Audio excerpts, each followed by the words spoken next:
En más de una ocasión se me han acercado creyentes fieles y comprometidos con el Señor para hacerme una pregunta que nos toca a todos muy de cerca. Y es esta: pastor, ¿por qué hay gente corrupta, gente traidora, malvada, a la que le va bien en la vida, mientras que yo padezco dificultades? ¿Acaso no soy un hijo de Dios? ¿Acaso no he escogido el camino de bien? ¿Por qué no me va mejor en la vida? ¿Cuántos de alguna manera no han lidiado con esa interrogante alguna vez en su vida o incluso en estos momentos?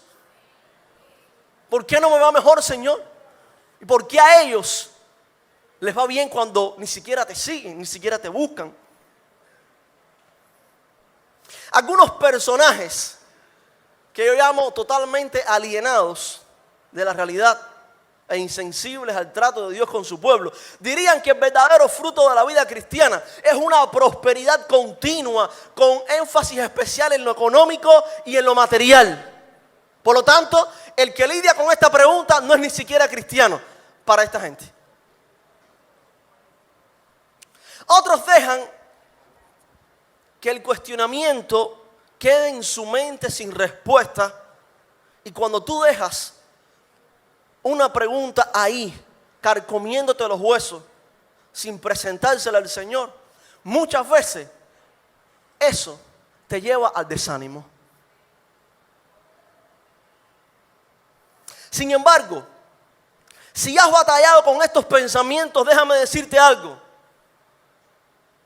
Hay personas corruptas e impías a las que parece irles bien, pero ellos no son dueños de nada.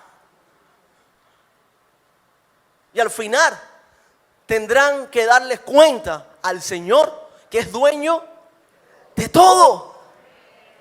Tú, en cambio, tienes riquezas mayores que las de este mundo. Tú tienes promesas de bien para esta vida y para la venidera. Tú eres como árbol plantado junto a corrientes de agua, que da su fruto en su tiempo y su hoja no cae. Y todo lo que haces prosperará. Esa es una promesa de bien para el hombre y para la mujer que anda en la justicia de Dios. No importa dónde se encuentre, donde quiera que esté, allí el Señor traerá prosperidad en toda tu vida. Por tanto, si has lidiado con esta pregunta, si estás lidiando con este cuestionamiento, te digo, iglesia, tú no te conviertas a ellos. Tú tienes algo mayor, que ellos se conviertan a ti. Que sean ellos los que se pregunten: ¿cómo les va tan bien a esta gente sin siquiera hacer lo que yo estoy haciendo?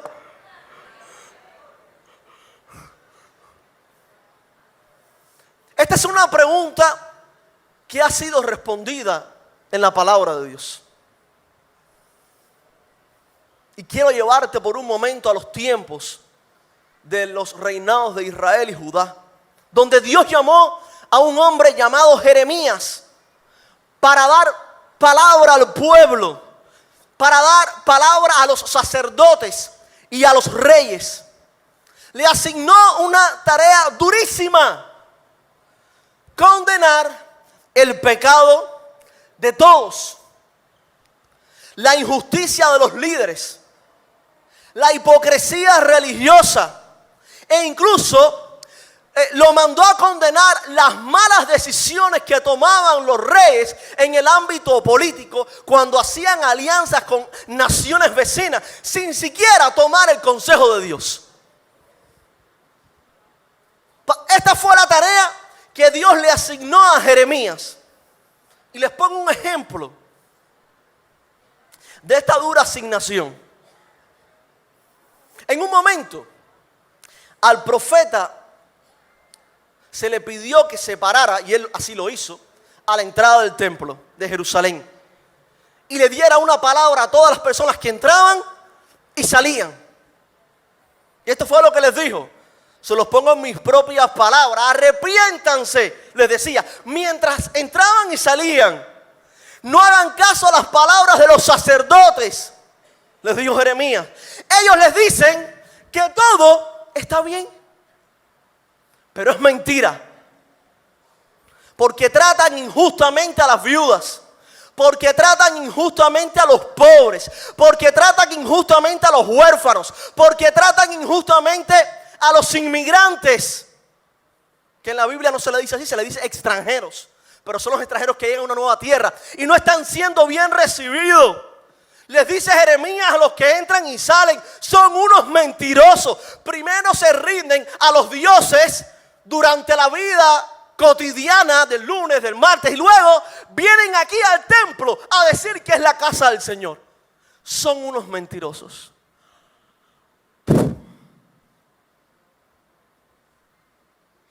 Esto le costó a Jeremías. Cuando el principal oficial del templo escuchó lo que estaba haciendo Jeremías, los gritos que estaba dando, le costó que lo pusieran en un cepo, lo golpearan bien duro hasta dejarlo madurito, y lo dejaran un día entero en el cepo, al lado del templo, donde todo el mundo podía ver el castigo que había recibido este hombre. Allí estaba Jeremías como un espectáculo de humillación. ¿Ante quiénes? Ante los corruptos y los impíos. Esta y otras experiencias lo llevaron a preguntarle al Señor: ¿qué pasa? ¿Qué está pasando aquí? Estoy tomando tu palabra, la estoy dando como me estás pidiendo, y soy yo el que termina en un cepo. Soy yo quien termina en el espectáculo de humillación. ¿Por qué ellos prosperan si te aborrecen? ¿Por qué yo me siento tan solo si te amo? A lo que Dios les responde, iglesia. Y quiero invitarte a que busques conmigo Jeremías capítulo 15, versículos del 19 al 21. Hoy quiero sembrar estas palabras en tu corazón como respuesta a esta pregunta que muchos nos estamos haciendo. Y lo voy a leer en la Nueva Versión Internacional para toda la iglesia. Por eso, así dice el Señor: si te arrepientes, yo te restauraré y podrás servirme. Si evitas hablar en vano y hablas lo que en verdad vale, tú serás mi portavoz. Que ellos se vuelvan hacia ti, pero tú no te vuelvas hacia ellos. Haré que seas para este pueblo como invencible muro de bronce. Pelearán contra ti, pero no te podrán vencer, porque yo estoy contigo para salvarte y librarte, afirma el Señor. Te libraré del poder de los malvados y te rescataré de las garras de los violentos. ¿Cuántos dicen amén? Gracias, Señor, por tu palabra. Aleluya.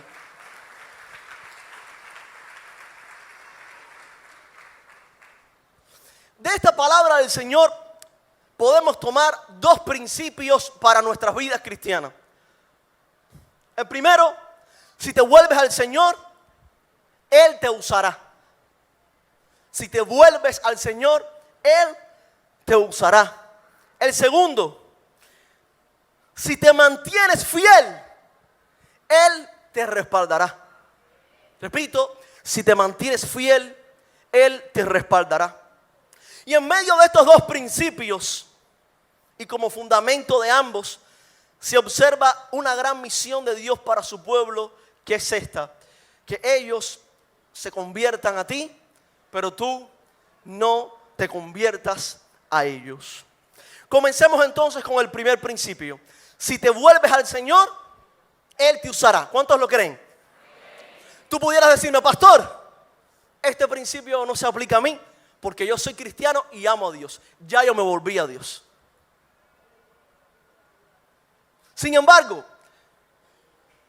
esa no es una perspectiva correcta, porque Dios le está hablando en este momento ¿a quién? ¿A un impío? Le está hablando a su profeta. Le está hablando a Jeremías, le está hablando al siervo de Dios, al hombre al que Él le había asignado una misión.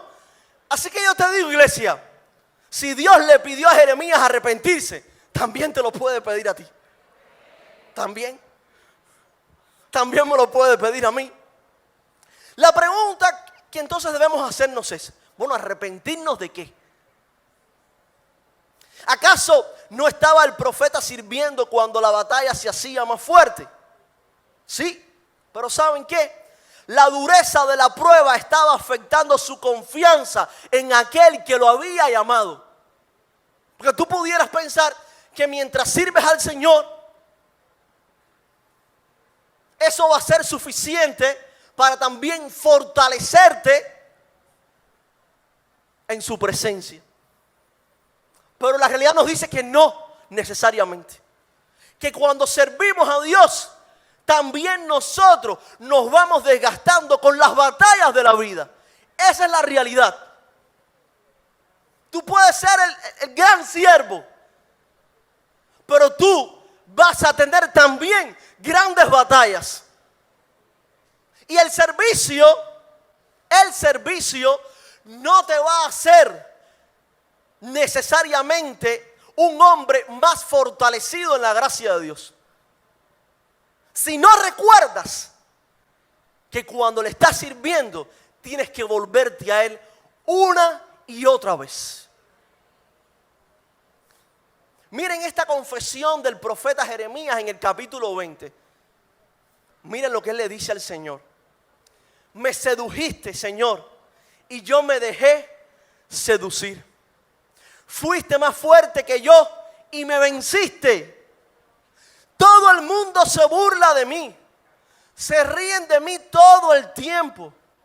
Cada vez que hablo es para gritar: violencia, violencia. Por eso la palabra del Señor me deja de ser para mí un oprobio y una burla. Si digo, no me acordaré más de Él, ni hablaré más en su nombre, entonces su palabra en mi interior se vuelve fuego. Un fuego ardiente que me cala hasta los huesos. He hecho todo lo posible por contenerla, pero ya no puedo más. ¿Cuántos han sentido eso? ¿Cuántos han sentido que están cansados, que están agotados, que quizás no les va bien o no les va como pensaban, pero de pronto cuando usted se acerca a la palabra de Dios, esa palabra comienza a cobrar vida en ustedes, empieza a fluir como un fuego que quema y tú dices, pero es que no me puedo detener, es que no puedo parar, es que tengo que dar esta palabra que Dios ha puesto en mis labios. ¿Quién no ha pasado por estos momentos de desánimo en la vida cristiana? Dios mismo sabe que pasaremos por temporadas de agobio y de confusión, pero nos llama a volver nuestra mirada a Él. Recuerdo que antes que pasara el huracán, mi esposa y yo estábamos lidiando con algunas dificultades. Teníamos que tomar ciertas decisiones. Y entonces yo sentía que a mi esposa le estaban faltando un poco la fuerza. Y yo oraba al Señor y le decía, Señor, ayuda a mi esposa a pasar por este momento. Juntos como familia, tú nos vas a dar la victoria. Dale fuerza. Lo único que te pido, Señor, para mí no, Señor. Yo le decía, para mí no, para mi esposa. Y entonces pasó el huracán. ¿Ustedes saben lo que hizo ese huracán? Y hermanos, durante esa semana, ¿saben a quién le faltó la fuerza? Mi esposa era un roble en el espíritu. A mí me faltaron las fuerzas. Y mis preguntas y mis interrogantes, esas yo las dirigí al Señor. Pero fueron interrogantes de duda, fueron interrogantes de temor, fueron interrogantes para cuestionar.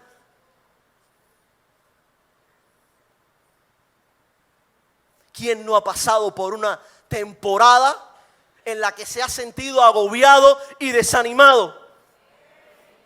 Pero ¿saben qué? Dios sabe.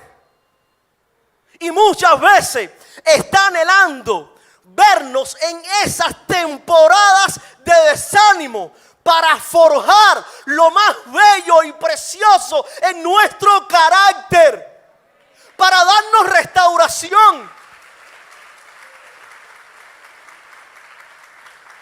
para renovar nuestras vidas, para renovar nuestros ministerios, para que podamos declarar como Pablo: nos vemos atribulados en todo, pero no abatidos, perplejos, pero no desesperados, perseguidos, pero no abandonados, derribados, pero no destruidos, para que todo el mundo vea que tan sublime poder y tan sublime gracia vienen de Dios y no de nosotros.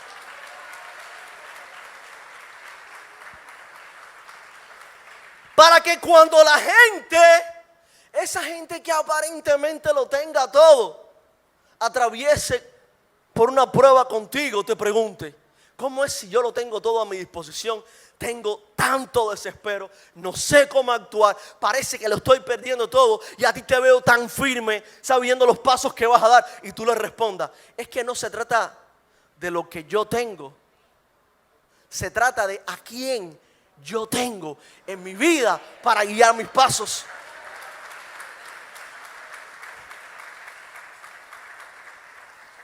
Igualmente el Señor anima a Jeremías a no hablar en vano, sino a declarar la verdad de Dios, declararla. Como en tiempos de este siervo de Dios, también hoy la verdad sufre. Dios nos está llamando a ser sus portavoces.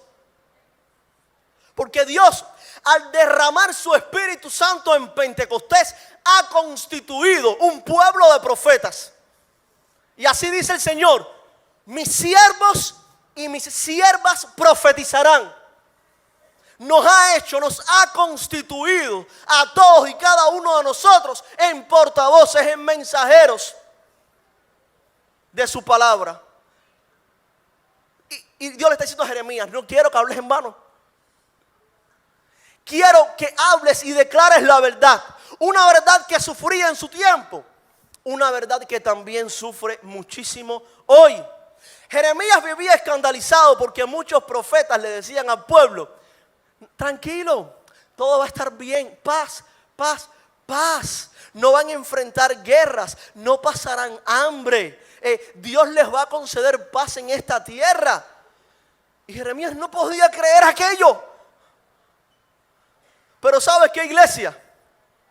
Nadie puede prometer una paz y un bienestar que solo puede dar Dios. Nadie. Nadie te puede prometer una paz que solamente la puede dar Dios. No acariciemos los oídos de las personas con las palabras que quieren escuchar. Hablemos la palabra de Dios que puede transformar. Si quieres ver el respaldo de Dios en tu ministerio, haz que esa palabra cobre vida en ellos. Repito, tú no te conviertas a ellos, que ellos se conviertan a ti. Este es el deseo de Dios y fundamento de los principios que encontramos en las palabras que Dios dirige a Jeremías. Es un reclamo al profeta, pero también a todo el pueblo. Porque aunque usted va a ver que es una palabra que Dios está dirigiendo a Jeremías, tanto él como el escriba Baruch, usted lo va a encontrar eso descrito en el libro de Jeremías, Dios los manda a escribir todas estas profecías para que sirvan al pueblo, de enseñanza al pueblo. Así que cuando Dios dirige una palabra al profeta, también está dirigiendo esta palabra a todo el pueblo.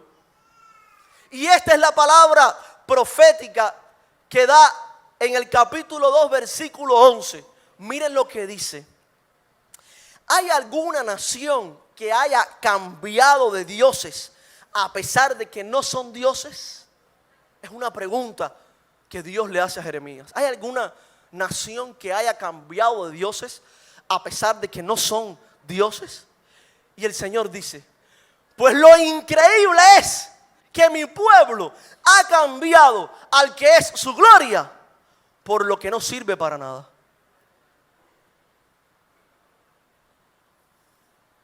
Miren, esto hasta parece un retrato del pueblo cubano. Ya se cuentan en décadas las historias de miserias, de tristezas, de caminos torcidos, de promesas no cumplidas. Y aún hay gente esperando a diciembre para rendirse a San Lázaro. Yo me pregunto, ¿qué va a hacer San Lázaro hoy que no haya podido hacer antes? Lo mismo no va a hacer nada. No va a hacer nada.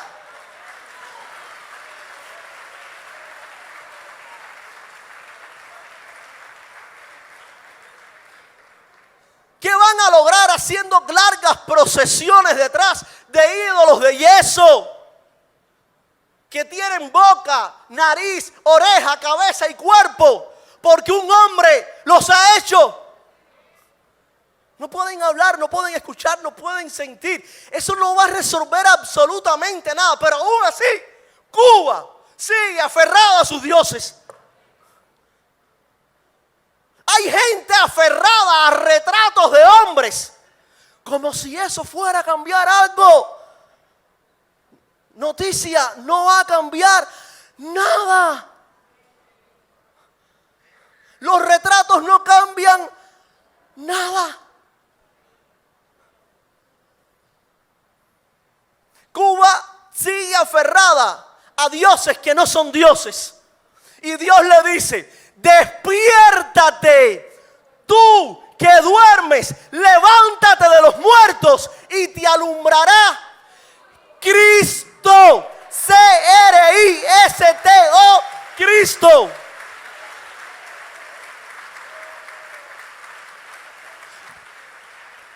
Tú no te conviertas a ellos, que ellos se conviertan a ti. Esta nación necesita muchos Jeremías. Necesita un testimonio del poder de Dios. Necesita gente que no se vuelva a ellos, que no sigan sus conductas, que no aplaudan sus mentiras, ni cedan a su voluntad. Esta nación necesita un nuevo proyecto que se conforme a Cristo para que se cumplan las palabras de la profecía que hoy quiero leerte y se encuentran en Jeremías 33, versículos del 14 al 16. Esto dice la palabra de Dios, iglesia. Llegarán días, afirma el Señor, en que cumpliré la promesa de bendición que hice al pueblo de Israel y a la tribu de Judá. En aquellos días y en aquel tiempo haré que brote de David un renuevo justo, que tú y yo sabemos que es Cristo. Y Él practicará la justicia y el derecho en el país. En aquellos días, Cuba estará a salvo y La Habana morará segura. Y Cuba será llamada así: el Señor es nuestra justicia. Él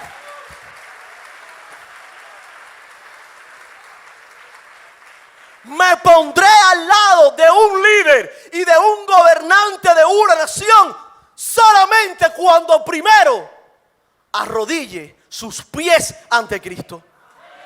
Al que se mantiene de pie ante Dios, con ese no sirvo. Solo sirvo a mis hermanos en Cristo. Y la gloria que sea. Dile a tu hermano, no te conviertas a ellos. Que ellos se conviertan a ti.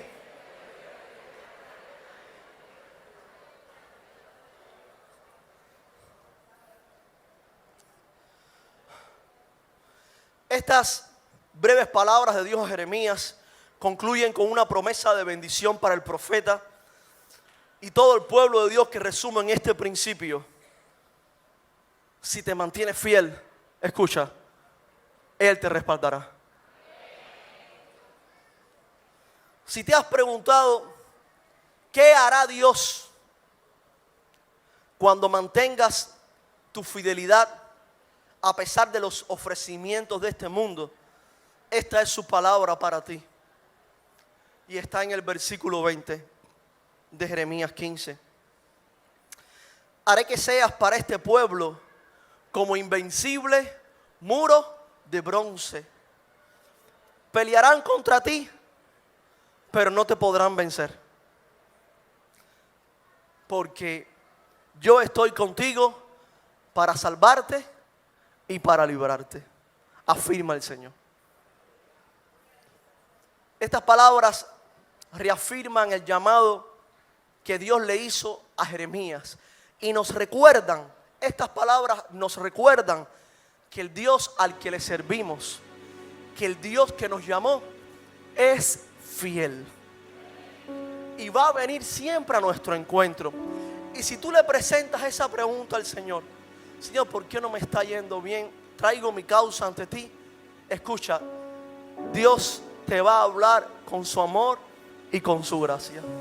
Y tú vas a encontrar en el Señor reposo y paz. Él ha prometido salvarnos y librarnos. Las palabras hebreas que aquí se usan para salvar y para librar cobran vida en la imagen del Éxodo. ¿Recuerdan ustedes el Éxodo? Cómo Dios envió plagas a Egipto para que Faraón dejara ir al pueblo de Dios a adorarle en el desierto. Y luego Dios fue rescatando a su pueblo de cada una de las amenazas hasta traerlo a la tierra prometida. ¿Recuerdan ustedes esa historia? Bueno, esa es la historia que Jeremías quiere traer a nuestra mente. Dios nos acompaña en el camino y siempre en nuestros desiertos y en nuestras batallas nos va a salvar. ¿Qué significan? ¿Sabe qué significa en este contexto? Es sacarte de un lugar en el que prácticamente no puedes moverte y ponerte en un lugar espacioso. Uno, librarte significa que muchos van a querer rodearte, que muchos van a querer atraparte con sus manos para no dejarte ir. Pero librarte significa que Dios va a coger las manos de esos individuos y de esas fuerzas del mal y las va a retirar de ti para que tú puedas servirle en paz al Señor, para que continúes con el llamado que Él te ha hecho. La mejor expresión que he encontrado en el Nuevo Testamento de estas palabras nos la ofrece Pablo cuando nos dice que nuestra vida está escondida con Cristo en Dios. En pocas palabras, en Cristo estamos seguros, en Él seremos prosperados, en Él no seremos avergonzados, en Él, en Cristo, bendeciremos a nuestra nación y muchos se volverán a Cristo. Puedes ponerte en pie, iglesia. Quizás este sea un momento oportuno para hacer una renovación en tu servicio, para traer al Señor tus preguntas y también para escuchar su voz diciéndote: no temas, yo estoy contigo. Díselo a tu hermano, no temas. Dios está contigo.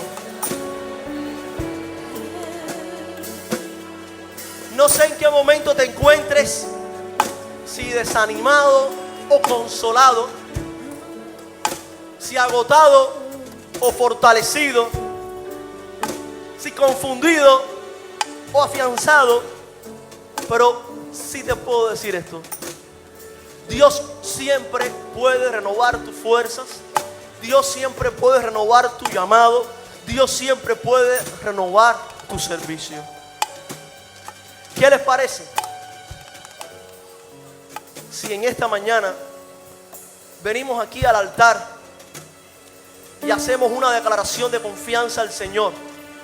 Si renovamos nuestro compromiso de servicio y amor mientras adoramos. Si movemos nuestros cuerpos con una actitud de confianza para decirle al Señor: se han levantado muros a mi alrededor, pero yo en ti he confiado.